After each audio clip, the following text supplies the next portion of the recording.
Welcome back to Top 5 Auto Repairs. How do you know it is time to change your radiator cap? The first common sign that you know that it's time to change your radiator cap is going to be overheating. So basically, the purpose of the radiator cap is to raise the boiling point of the coolant. And if the radiator cap fails and cannot function properly, it cannot raise that boiling point, therefore causing an overheating condition. In addition, when coolant becomes extremely hot and pressure starts to increase in the cooling system, the radiator cap is going to open up and allow coolant to flow into the overflow tank. That is how pressure is relieved.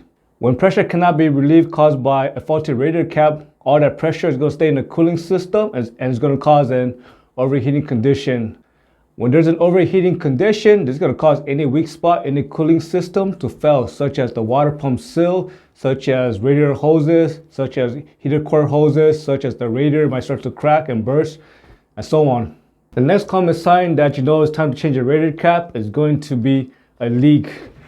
If you see this radiator cap right on top over here, and you start to see a leak around the filler neck, it is time to change that radiator cap.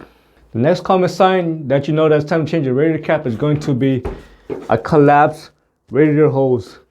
If you turn off your vehicle and suddenly you see your radiator hose start to collapse like this, that's going to be caused by a faulty radiator cap.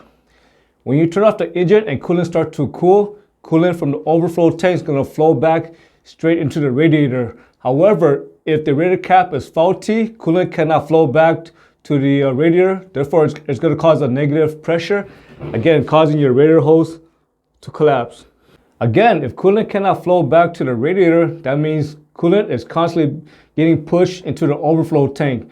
Eventually, the overflow tank is going to be full of coolant and eventually cause the coolant to overflow out of the overflow tank.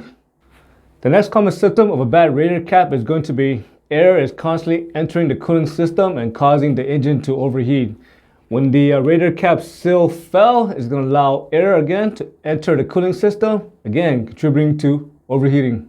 And lastly, just do a quick visual inspection. Just remove the radiator cap and check for rust buildup and check the condition of the radiator cap. If you see pieces are missing or it falls apart or the rubber seal over here is broken, go ahead and change that radiator cap. It's inexpensive and it's going to prevent a lot of future problems. I hope you found this video useful. As always, thank you for watching and subscribe to Top 5 Auto Repairs.